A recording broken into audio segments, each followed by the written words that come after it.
faire face aux défis sociaux et environnementaux actuels, nos sociétés doivent impérativement se transformer en profondeur. De nombreuses études montrent que la transition vers une économie sobre en carbone est un vecteur de progrès, d'emploi et de reconversion.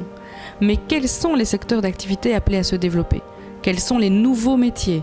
Quelles seront les compétences demandées aux travailleurs ? Et surtout, quel est le potentiel de création d'emplois pour l'avenir ?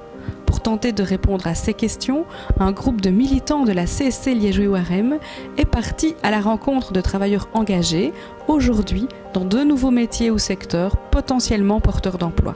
La production d'énergie éolienne, le recyclage, le réemploi, la réparation, l'agroalimentaire ou encore la performance énergétique des bâtiments. Le groupe a ensuite souhaité confronter ses conclusions au regard d'un panel d'experts. C'est dans cette optique qu'une matinée d'études a été organisée le 13 novembre 2015 à la Maison de la Métallurgie de Liège.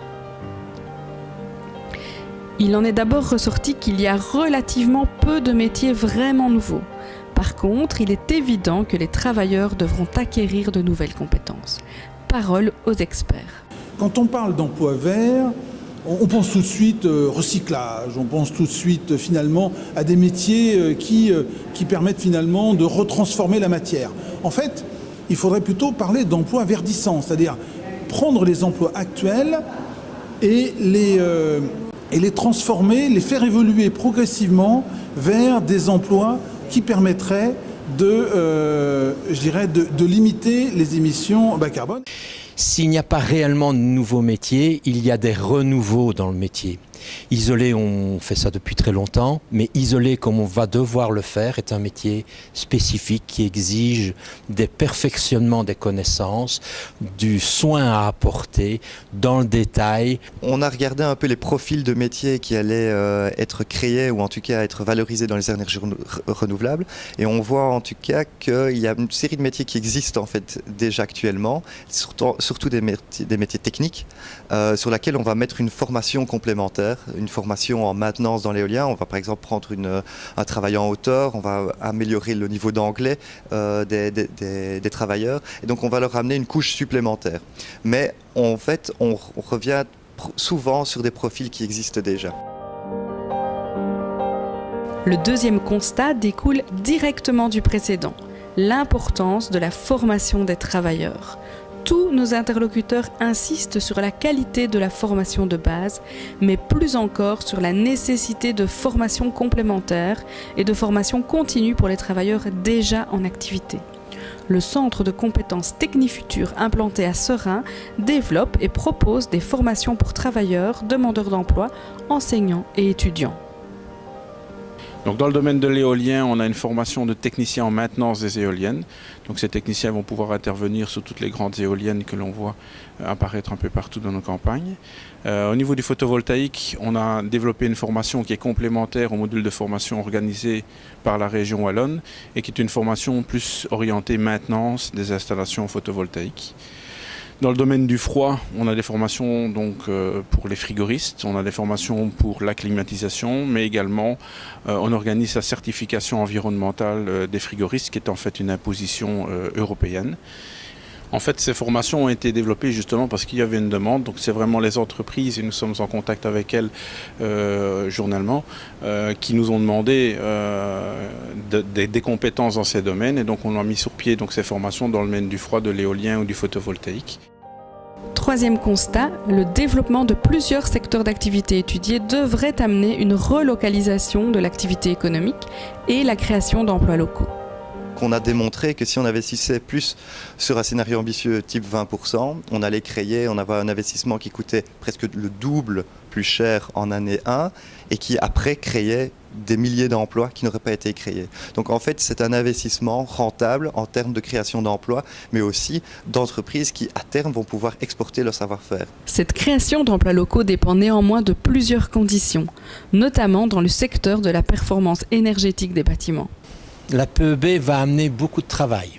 Je ne suis pas sûr que ça va amener beaucoup d'emplois. Dans le métier de la construction, y compris dans la PEB, on voit apparaître des gens des pays où le dumping social est clair et évident. Ça m'attriste un petit peu parce que quelque part sur le papier c'est pas mal l'isolation, mais que derrière ça, il n'y a aucune garantie, aucune certitude de performance. On a presté ou fait semblant parfois de prester, et je suis assez inquiet de la tournure que les choses prennent aujourd'hui. Le projet Renowatt est une structure innovante, logée au sein du Grès Liège.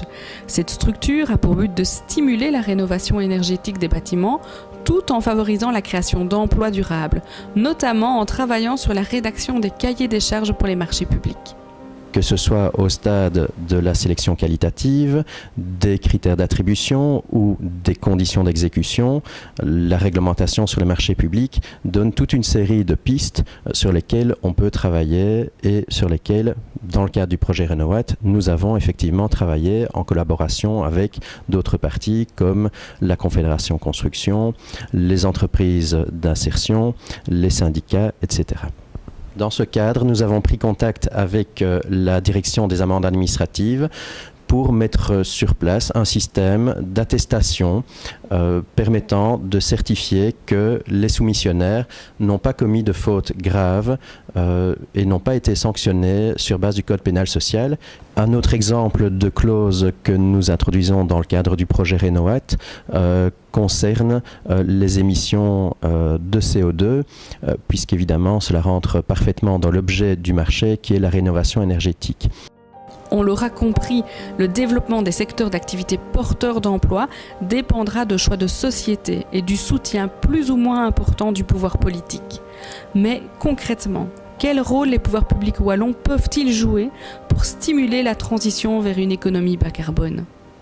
Je pense que le rôle premier pour moi de la région, c'est bien montrer, je dirais, quelles sont les orientations qui sont fondamentales en matière énergétique, notamment en matière de développement durable. Bon, le gouvernement wallon a mis en place le programme NEXT, par exemple, qui est un programme d'économie circulaire. Ça incite les entreprises à s'inscrire dans cette dynamique-là. Bon, l'État a un pouvoir évidemment important dans le fait qu'il peut amener des financements pour notamment soutenir l'innovation dans un certain nombre de secteurs porteurs. Et donc, cette approche également financière est également importante. Et pour moi, la région wallonne est bien structurée pour ça, puisqu'elle a des organes comme les pôles de compétitivité, elle a également des organes de financement qui sont importants, comme les SRIW ou les Invest, par exemple, qui peuvent effectivement soutenir une politique de développement dans le domaine en particulier du développement durable. Enfin, les organisations syndicales ont aussi un rôle à jouer dans le processus de transition.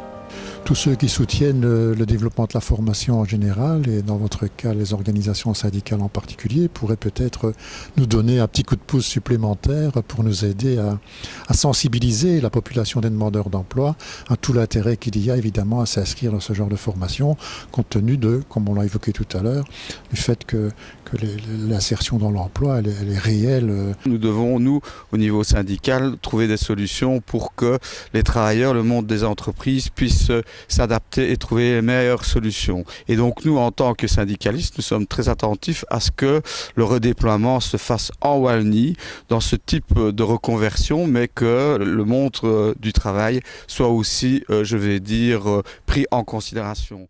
La problématique du climat est une donnée très importante. Nous devons conscientiser les entreprises à ce qu'elles rentrent dans ce type de transition, et les travailleurs, nous devons aussi tenir compte à donner des formations adaptées pour qu'ils puissent eux aussi participer à la construction de l'économie à bas carbone. Alors pour ce qui concerne le rôle des organisations syndicales, il peut être absolument central dans deux domaines. Un, dans, je dirais, l'exigence d'évolution des emplois et des compétences des salariés en place. L'efficience énergétique dans une industrie, ce n'est pas seulement une question technique. C'est une question que je pourrais qualifier de socio-technique, dans le sens où, sans implication des salariés, le résultat est complètement différent. On a des exemples très précis là, dans ce domaine. Vous pouvez comparer deux industries identiques avec la même technologie. Dans une industrie, vous aurez un dialogue social, dans l'autre, vous ne l'aurez pas. Dans celle avec le dialogue social, l'efficience énergétique, si elle fait partie de la politique mise en œuvre par l'entreprise, je dirais, est beaucoup plus efficace que dans la seconde qui n'a pas de dialogue social, où les salariés ne se trouvent pas impliqués dans la politique de l'entreprise.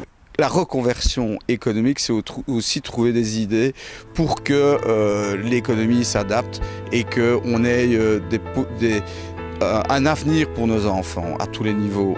Donc ce sont vraiment des défis auxquels les organisations syndicales, la CSC, ne peut pas échapper.